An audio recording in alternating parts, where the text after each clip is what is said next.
Bukod sa mga larong kalye, libangan din ng mga Noipi ang panonood ng movie. Kanya-kanyang lodi, superhero man, anime o fantasy. Dito sa Taguig City, may nasagap kaming chikami. Meron daw dito poging visual artist. Sa kanyang mga artwork, mai-inlove ka raw ng labis. Sa hilig niya sa laruan, hetong at naging daan upang tahakin ang mundo ng sculpting.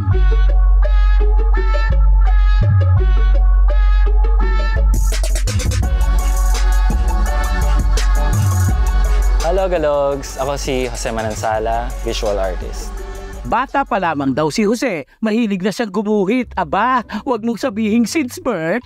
Sa edad na 7, na-discover na ang kanyang talento. Sa paaralan, isa siya sa pangmalakasang pambato. Nagtapos si Jose sa kursong Fine Arts. Ginamit ang knowledge at talento para sa career makapag-start.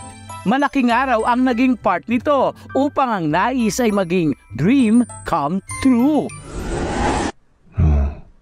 I'm living in my dream.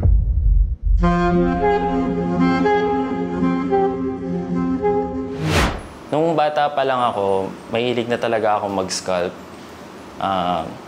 Nag-start ako noon using modeling clay. So dahil galing lang ako sa simpleng pamilya, kapag may mga gusto akong mga laruan na hindi ko kayang mabili, ang ginagawa ko, ini-sculpt ko na lang using modeling clay. Discover ko yung sculpting year 2010. Meron akong kaibigan na owner siya ng isang toy museum sa Las Piñas. And nung nirefer ako doon sa kanya, nakita ko yung mga collections niya. And sabi niya sa akin, bakit hindi ka gumawa ng mga sarili mong toy collectibles since kaya mo naman? So yun, bago ako umuwi nung time na yun, binigyan niya ako ng book na coffee table book, sabi, nang may mga toy collections. Tapos yun, doon na nag-start yung journey ko sa sculpting. Nagsimula ako mag-sculpting year 2015 after graduated from college sa FEU Manila.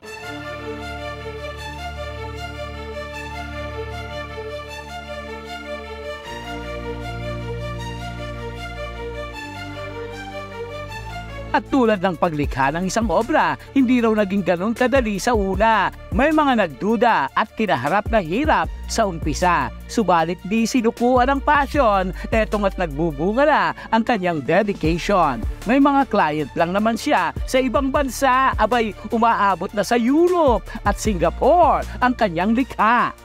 Grateful ako kasi yung passion ko is source of income ko na rin. Mural painting, statues, and commission drawings, lahat yan naka-incline sa passion ko, which is source of income ko na rin. But right now, ang focus ko ngayon is life-size statues. Yung kadalasan kong ginagawa is yung pop culture collectibles, yung sci-fi, yung fantasy art.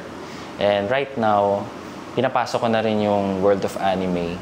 Sa katunayan, ang ilan sa kanyang gawa sa museum lang naman ay makikita. Dito yan sa Omniverse Museum by Ryan Season. Ologalogs, meet Darth Sidious. 4 months lang naman ito ni Jose tinapos. Oh bless! Hanip ang angas nito, bes! Sa silicone daw ito gawa. Very realistic ang atake. Kaloka, mukhang anytime pwede kami nitong isumpa. So far, ito yung pinakamalaki kong ginawa, which is si Jabba the Hutt from Star Wars. Yung materials na ginamit ko dito is resin, fiberglass, and mixed media. Ito si Salacious Crumb. Ito yung niya, tauhan niya na mukhang ihibog. Wow! Paano mo nagawa yan, Jose? Prayer reveal naman, B!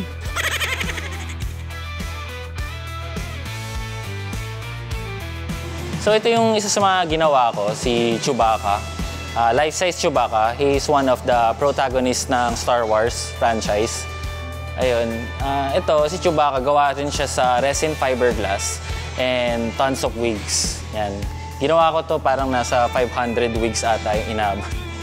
Pero, ayun nga, nakayanan naman. Then, ito naman yung bowcaster. Gawa to sa Nara wood and mixed media. Inabot siya ng 4 months yung paggawa. Mukhang madalas matulog sa tanghali, Tangkad, oh! Okay, so this is one of my works from the Alien franchise. 1979 Alien Xenomorph. Ginawa ko siya using resin fiberglass. And yung pinakamahirap na part dito na ginawa ko, itong dome head na to, part na to. Clear cast kasi yan. So, niliha ko siya ng 1 month para lang mapalabas ko yung clear na part.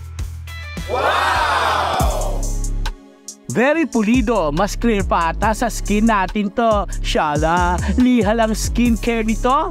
2015, yung una kong ginawang sculpture is life-size Predator. And at that time, umabot siya ng 2.5 years. Kasi that time, ang source of income ko lang nun is tattooing. And yung kinikita ko sa tattoo, yun lang din yung pinambibili ko ng materials sa pag-sculpt. That time, medyo mahirap kasi medyo maliit lang yung kinikita ko sa tattoo. Kaya medyo konti-konti lang din yung pagpasok ng pera. Then, konti lang din yung nabibili kong materials. Kadalasan, it takes 4 months to 1 year. Depende sa complexity ng design ng sculpture. Supportive naman ang pamilya ni Jose Manansala. Sa kanyang talento, never silang naghinala. Sa malalaking proyekto, abay ang kanyang amay, tumutulong pa ng kusa. No doubt kung bakit sila pinagpapala. Very fulfilling siya para sa akin. Lalo na kapag i-present mo na siya sa mga tao and they love it. That's the fulfillment. My goal is to create peace that connects with people. Though right now, I'm currently working on my own style. I also dream of being recognized for my own unique style, something memorable. I want my work to leave an impact to the future generations of artists. Ituloy mo lang kasi ang pag-ukit. Di malabong ang matayog na tagumpay ay sasapit. Bukas makalawa, baka malilok mo na ang obrang sa pangalan mo'y magpapakilala. Isa kang buhay na patotoo na yakang-yakang magtagumpay ng tao kahit sa arts umiikot ang iyong mundo.